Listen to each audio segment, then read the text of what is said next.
Hello नमस्कार, welcome to G spectrum.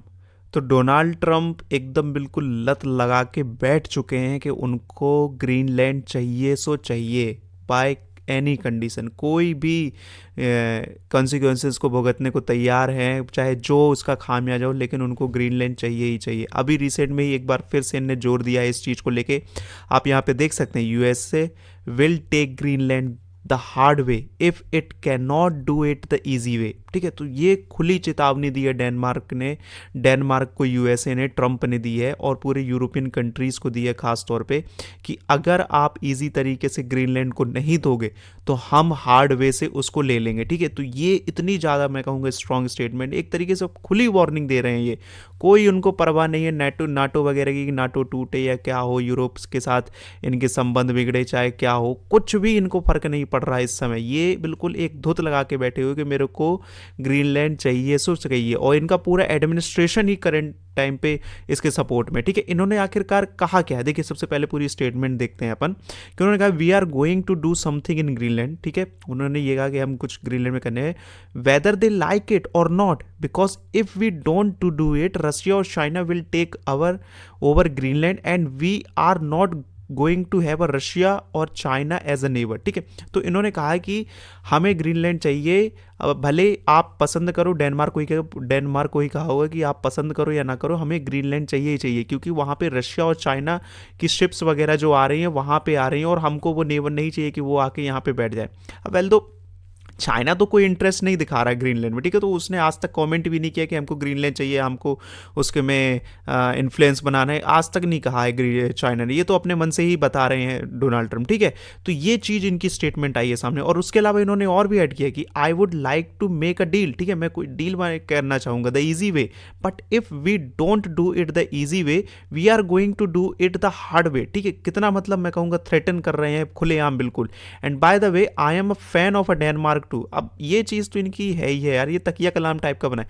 किसी भी कंट्री को थ्रेट करना हो, उसको वॉर्न करना हो, ये बोलते ही बोलते। अब नरेंद्र मोदी जी को बोलते थे I am Narendra Modi is fantastic, I am a big fan of Modi, फिर उसके बाद थ्रेट करेंगे और टैरिफ्स की धमकियां देते रहेंगे। ठीक है, तो ये हर कंट्री के साथ यही करते हैं, किसी भी कंट्री को अगर इनको बोलना हो यही करते हैं। ये तो धुत लगा के ही बैठे रहे। तो ये देख सकते हैं आप कितनी खुलेआम चेतावनी दी जा रही है ग्रीनलैंड को कब्जा करने के लिए। बहुत ज़्यादा मैं कहूँगा डोनाल्ड ट्रंप इस समय डेस्परेट हो चुके हैं ग्रीनलैंड को कब्जा करने के लिए। अब पता नहीं इसमें कब तक ये एक्शन भी लेते दिख रहे हैं। अब देखिए ग्रीनलैंड को ये कब्जाने के लिए एक्चुअली क्या है, साम दाम दंड भेद हर तरीका अपनाना चाहिए। ठीक है, तो अभी जो इनकी जो डील चल रही है, जो एडमिनिस्ट्रेशन में इनकी जो बातें चल रही है कि जो ग्रीनलैंड को जो ये लोग कर रहे हैं वो एक डील बना रहे हैं, कुछ पैसे ऑफर करेंगे ऑफकोर्स उसको क्या नाम डेनमार्क को, और वहाँ के लोगों को कुछ पैसा ऑफर करेंगे जिसकी वजह से वो लोग शामिल हो जाएंगे यूएसए में। तो ऑफिशियल रिपोर्ट जो बताई जा रहे हैं कि यूएसए जो प्लान कर रहा है वो $10,000 से लेके $1,00,000 पर पर्सन इन द ग्रीनलैंड।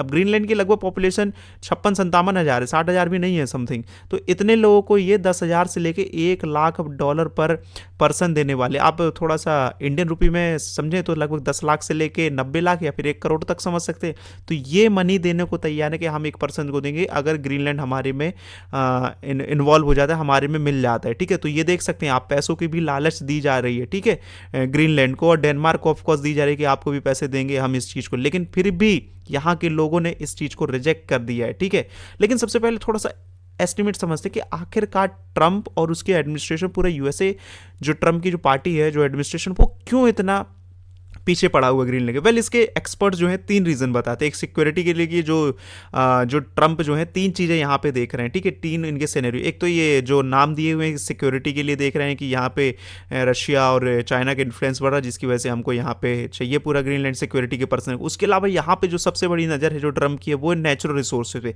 क्योंकि हाँ ग्रीनलैंड में भी नेचुरल रिसोर्स है। ठीक है, रेयर अर्थ मिनरल वगैरह है, गैस वगैरह, पेट्रोलियम वगैरह, तो यहाँ पे भी ट्रंप की नज़र है कि इसके रिसोर्स को भी मैं कब्जा लूँ। ठीक है, वेनेजुएला को तो कब्जा ही चुका है, अब इसकी नज़र, इसकी जो एस्टिमेट कॉस्ट जो बताई जा रही है जो यहाँ पे रिसोर्सेज की, वो लगभग 5 ट्रिलियन तक है। ठीक है, इंडिया की जीडीपी के बराबर ही है लगभग, तो काफ़ी ज़्यादा मैं कहूँगा वैल्यू है यहाँ पे मिनरल्स वगैरह की भी। तो जिसकी वजह से ट्रंप का आकर्षण यहाँ पे खींच रहा है कि ग्रीनलैंड को हम अपने में ले लें। ठीक है, और उसके अलावा तीसरा जो कारण बता रहे हैं कि शिपिंग वगैरह की लेन होगी यहाँ पे, मतलब कई लोग बता रहे हैं कि मतलब फ्यूचर में जो है क्या आइस वगैरह यहाँ की पिघलेगी क्लाइमेट चेंज की वजह से, तो यहाँ पे जो पोर्ट सिटी वगैरह बन सकती है, एक अच्छा पोर्ट बन सकता है, शिपिंग लाइन लेन्स वगैरह बन सकती है। तो एक इंपॉर्टेंट ट्रेड रूट बन जाएगा यहाँ से यूरोप के लिए, तो जिसकी वजह से यहाँ पे बहुत प्रॉफिट गेन करेगा यूएसए, इसीलिए ग्रीनलैंड को ये कब्जा करना चाह रहे हैं। ठीक है, तो ये सब पूरे इनके ट्रंप के जो प्लान है ये ग्रीनलैंड को लेके। लेकिन ग्रीनलैंड का क्या है, ग्रीनलैंड ने टोटली रिजेक्ट किया है इस चीज को। ठीक है, डेनमार्क तो कर ही रहा है, ग्रीनलैंड भी करे। अब आपको पता ही होगा डेनमार्क क्या है,